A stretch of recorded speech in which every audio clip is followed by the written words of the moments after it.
Hello दोस्तों, नमः शिवाय। दोस्तों, कामदा एकादशी आने वाली है।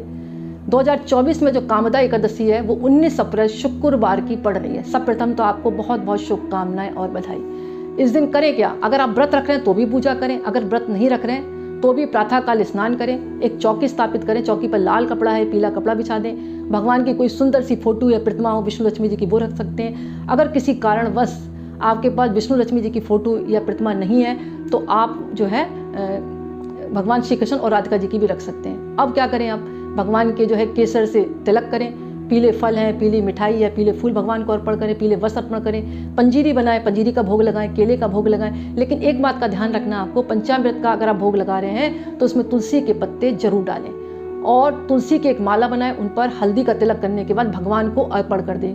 क्योंकि आपको भी पता होगा कि जब भी भगवान विष्णु की पूजा की जाती है या श्री कृष्ण भगवान की पूजा की जाती है और उनको भोग लगाया जाता है तो बिगर तुलसी के पत्र के भगवान उस भोग को स्वीकार नहीं करते हैं। तो आप भगवान विष्णु लक्ष्मी की पूजा कर रहे हैं या श्री कृष्ण राधिका जी की पूजा कर रहे हैं तो आप जरूर तुलसी पत्र उनको अर्पण करें। इसके साथ साथ आप ओम नमो भगवते वासुदेवाय का निरंतर जाप करें, व्रत रख रहे हैं तो भी और नहीं रख रहे हैं तो भी। ओम विष्णवे नमः, ओम विष्णवे नमः या ओम नमो भगवते वासुदेवाय, इस तरह आप जाप करें। और मंदिर में केले के 2 पौधे लगा सकते हैं आप और उसको सींचें। जैसे जैसे केले का पौधा बड़ा होगा ना वैसे वैसे उसमें जब फल आएंगे तो आपका भाग्य उदय होगा।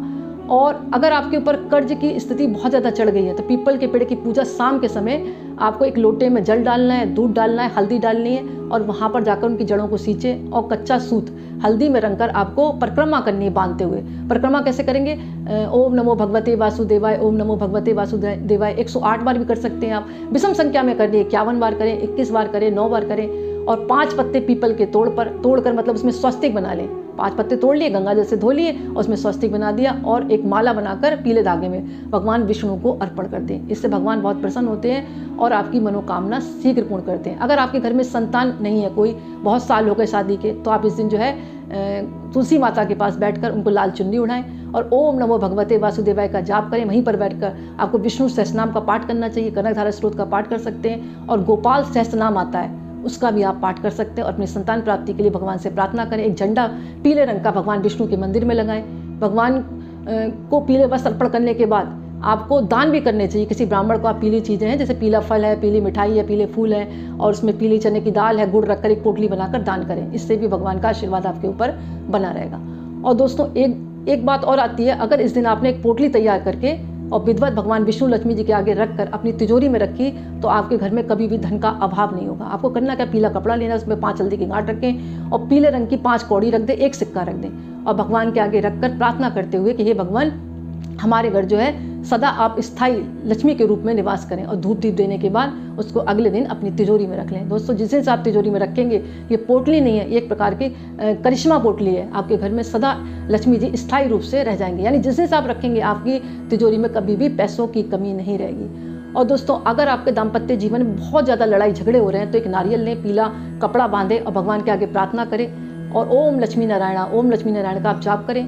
इससे भी जो है आपके दाम्पत्य जीवन की जो लड़ाई झगड़े हैं वो दूर होंगे। अनमन रहती है तो संग में जो है आपको केसर और दूध और पानी मतलब डालकर पूजा करनी है। उसके बाद इस जल को पूरे घर में छिड़कें। जैसे जैसे आप पूरे घर में छिड़केंगे इससे घर की नेगेटिविटी दूर होगी। और अगर नौकरी में आपकी कोई उन्नति नहीं हो रही है, तरक्की नहीं हो रही है तो एक घड़ा लेकर आएँ और उसको गेहूँ से भरकर किसी मंदिर में, विष्णु मंदिर होना चाहिए, वहाँ पर आप जाकर दान कर दें। दोस्तों, एक बात और आती है, अगर 7 हल्दी की गांठ पीले कपड़े में बांधकर और चने की दाल रखकर और गुड़ रखकर और अगर हम किसी केले के पेड़ की पूजा करते हैं वहाँ पर बैठकर और पीले धागे से बांधते हुए परिक्रमा करते हैं और मंत्र का जाप करते हैं ओम नमो भगवते वासुदेवाय, ओम नमो भगवते वासुदेवाय, तो हमारी शादी में जो दिक्कतें आ रही हैं उससे शादी के जल्दी योग बनते हैं और जिनकी शादियाँ हो गई हैं, लड़ाई झगड़े बहुत ज़्यादा होते हैं तो उनमें भी लड़ाई झगड़े बंद हो जाते हैं। दोस्तों, ये कामदा एकादशी पे तो आपको करना ही करना है। केले के पेड़ के पास जाएं, 7 हल्दी की गांठ चढ़ाएं, वहाँ पर पीला कपड़ा बांध दें, आप चने की दाल और गुड़ चढ़ा दें और एक दीपक जला दें और प्रार्थना करें। क्योंकि ऐसा कहा जाता है शास्त्रों में कि पीपल के पेड़ पर और केले के पेड़ पर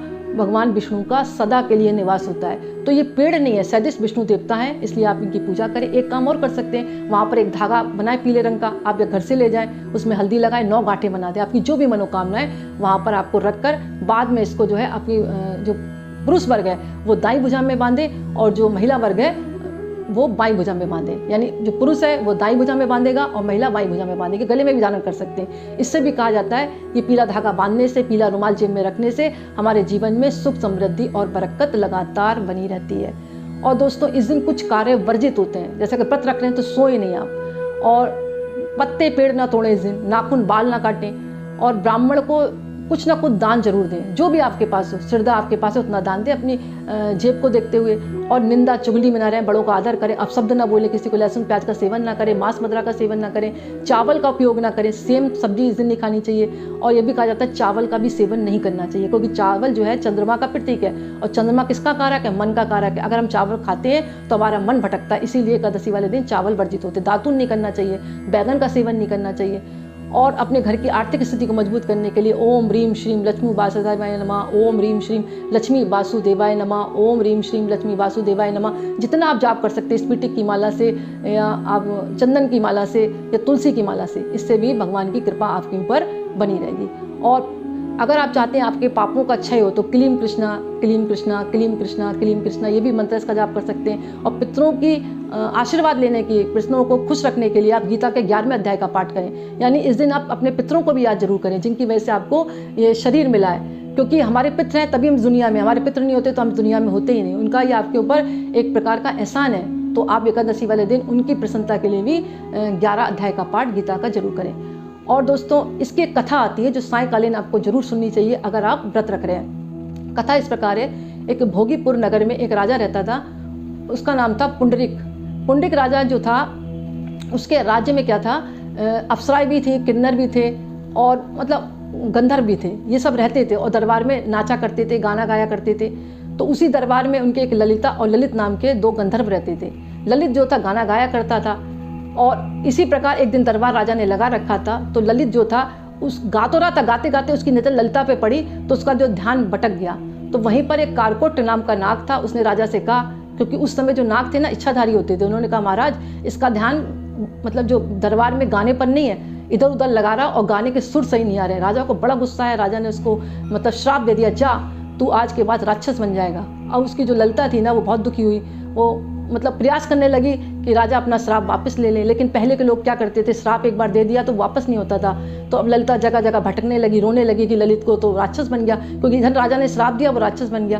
भटकते भटकते वो विंध्याचल पर्वत पर पहुंची। वहाँ एक ऋषि बैठे थे जिनका नाम था श्रृंगी ऋषि। तो श्रृंगी ऋषि ने कहा, मतलब वो जो थी ललिता थी वो उनके पैरों पड़ गई कि महाराज मेरे पति के साथ ऐसा हुआ है। तो श्रृंगी ऋषि ने कहा ठीक है, अब कामदा एकादशी आने वाली, उसका व्रत रखो, विधि विधान से विधिवत पूजा करो और सारे नियमों का पालन करो, तब आपके जो पति हैं ललित वो अपनी मनुष्य योनि में आ जाएंगे, जो गंधर्व योनि है उसमें आ जाएंगे। मतलब तब ललिता ने कामदा एकादशी पर विधिवत पूजा की, भगवान विष्णु लक्ष्मी की, और अपनी गलती का एहसास उसको हुआ। और तब ललिता ने माफ़ी मांगी, और माफ़ी मांगने के बाद इधर क्या देखा, उसका जो पति था वो मतलब मनुष्य योनि में आ गया।